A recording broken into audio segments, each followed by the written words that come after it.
अब आपके सामने ये बताना जरूरी समझता हूं कि आप यहां से एक पैगाम लेकर जाएं। असदुद्दीन ओवैसी कोई अपने दिमाग से कोई आदादो शुमार या फैक्ट्स एंड फिगर्स बनाकर ये बात नहीं कह रहा है। क्या आपको मालूम महाराष्ट्र के मुसलमानों जिन्होंने सेकुलरिज्म के बात पर राष्ट्रवादी और कांग्रेस को वोट दिया, कितने महाराष्ट्र में मुसलमानों के ग्रेजुएट होते हैं? आज के जलसे में कितने मुस्लिम ग्रेजुएट हैं? हाथ उठाओ।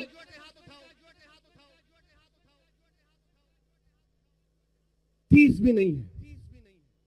इतना बड़ा जलसा और 30 ग्रेजुएट नहीं है। आप सोचो फिर।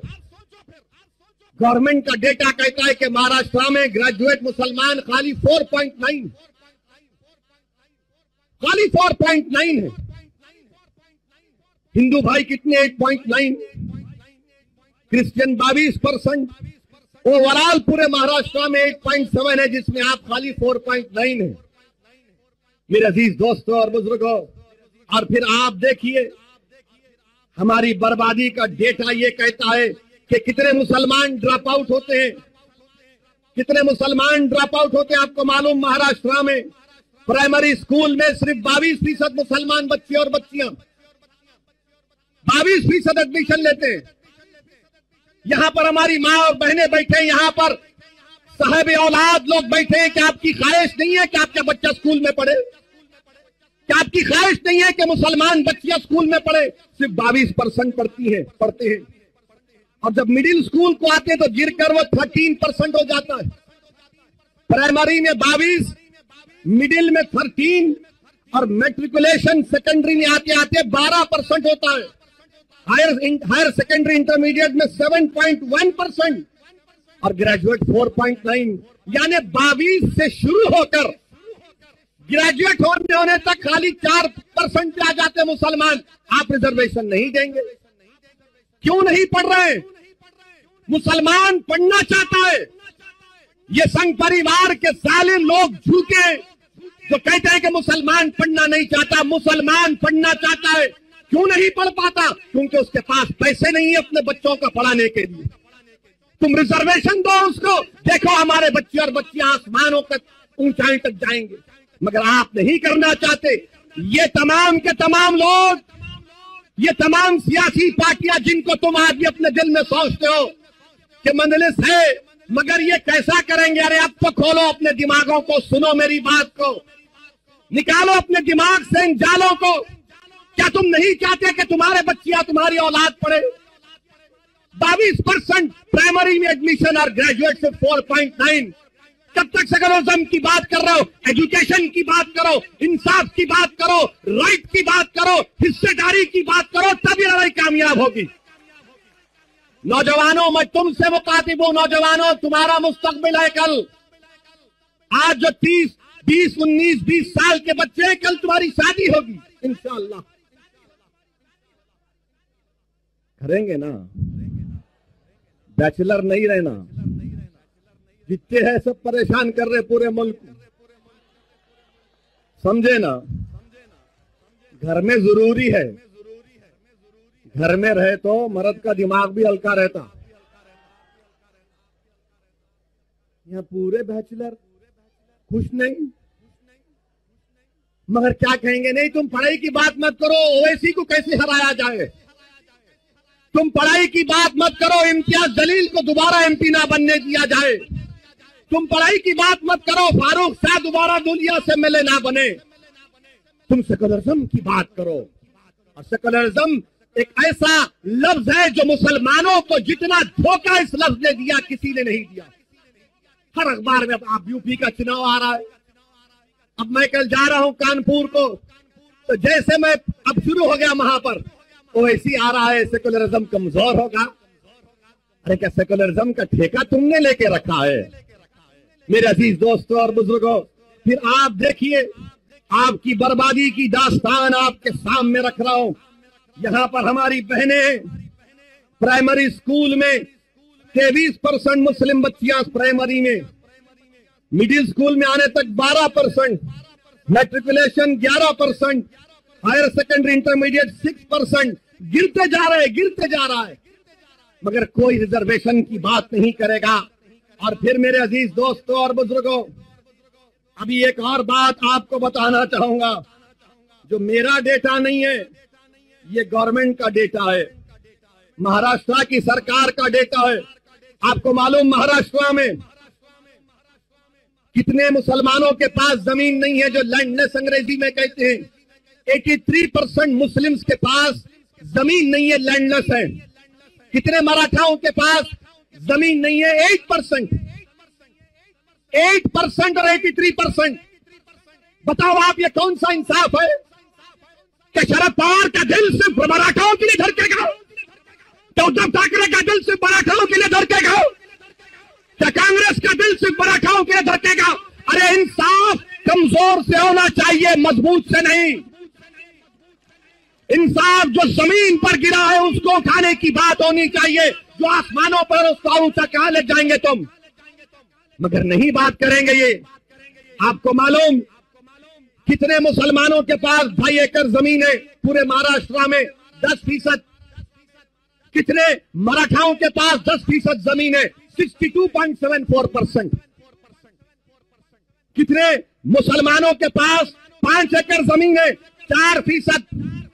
कितने मराठाओं के पास 5 एकड़ जमीन है? 19%। कितने मराठाओं के पास 10 एकड़ जमीन है? 6%। मुसलमानों के पास 1.20%। कितने मराठाओं के पास 10 एकड़ से आगे जमीन है? 2.70। मराठाओं के पास 10 एकड़ से ज्यादा जमीन है और मुसलमानों के पास 0.20, यानी 1% भी नहीं है। अब आपकी आमदनी कितनी है ये सुन लो, आप सुन के जाओ और दिमाग में रख लो मेरी इस बात को। कितने मुसलमान सालाना 25,200 रुपये कमाते? ईयरली, मंथली नहीं, सिर्फ 20%। अब आप सोच लो, साल में 12 महीने, 25,200 रुपये सालाना मुसलमान 20% कमाते हैं। 25,200 से 50,400 सालाना एनुअल 41% मुस्लिम कमाते हैं। 50,000 से 72,000 सालाना आमदनी मुसलमानों की 20%। 72,000 से 36,000 ईयरली आमदनी, इनकम 17.10 मुसलमानों की। और 3,60,000 के ऊपर जो सालाना कमाते हैं उन मुसलमानों की 0.70%।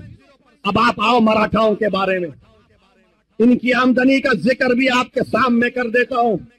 और ये मीडिया वाले बैठे हैं, यकीनन इनको तकलीफ हो रही होगी दिल से कि ये क्या बात कर रहा है। मैं अंदर की बात कर रहा हूं जो अब तक आपने बाहर नहीं लाई थी। मैं आपने अंदर की बात नहीं लाई, मैं कर रहा। आप सुनिए, मराठाओं में 24,000 जो सालाना आमदनी है वो 22%। मुसलमान में 25,000 जिसकी सालाना आमदनी वो 20%। मराठाओं में 24,000 से 50,000 ईयरली इनकम कितनी लोगों के? 22%। 50,000 से 1 लाख 19%। और हमारे पास 50,000 से 72,000 ओनली 20%। 1 लाख से 4 लाख 8% मराठाओं की आमदनी है। या 72,000 से 3,60,000 ओनली 17%।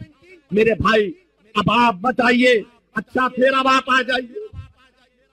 आ जाइए कि जो सोर्स ऑफ बोरोइंग है, मराठाओं को बैंक से 40% लोन मिलता है, मुसलमानों को बैंक और कोऑपरेटिव मिलाकर 5.8, कोऑपरेटिव सोसाइटी से मराठाओं को 39% मिलता है, मुसलमानों को क्रेडिट सोसाइटी से 2.6, ये प्राइवेट मनी लेंडर से मराठाओं को 14%, मुसलमानों को 4%, रिश्तेदारों से सबसे ज्यादा मुसलमानों को लोन मिलता है 17%, प्राइवेट बैंक से मराठाओं को 2.14% मिलता है और मुसलमानों को प्राइवेट बैंक से कुछ नहीं मिलता, डेटा ही नहीं है।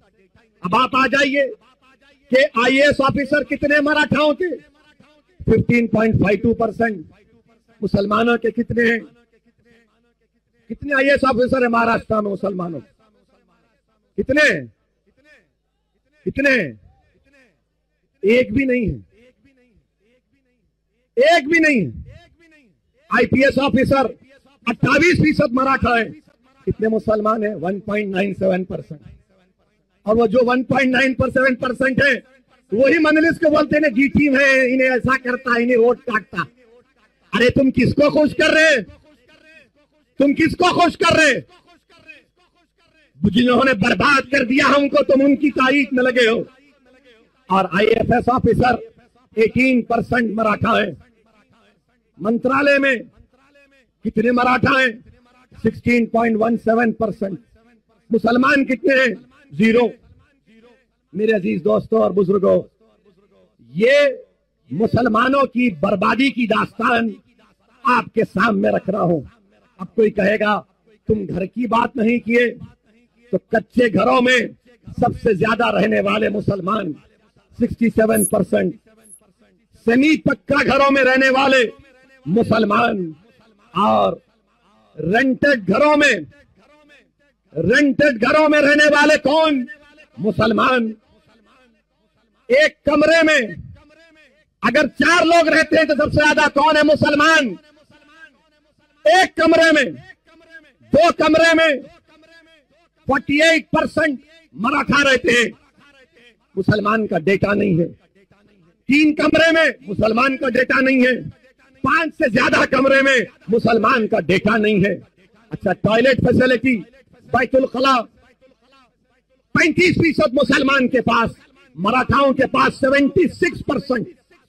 आप बताइए ये क्या हो रहा है? फिर इसकी बात ना कोई एनसीपी करेगी, ना राष्ट्रवादी करेगी, ना कांग्रेस करेगी। क्यों नहीं करेंगे?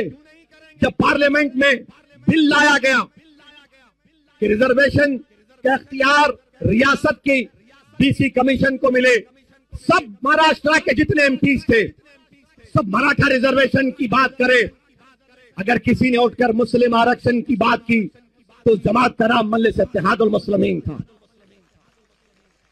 हमने उठाया इसको और सब लोग देख रहे थे, शिवसेना के लोग, राष्ट्रवादी के लोग, कांग्रेस के लोग देख रहे थे। मेरे अजीज दोस्तों और बुजुर्गों, ये हमारी बर्बादी की दास्तान है। फैक्ट्स एंड फिगर्स आपके सामने रखा हूं।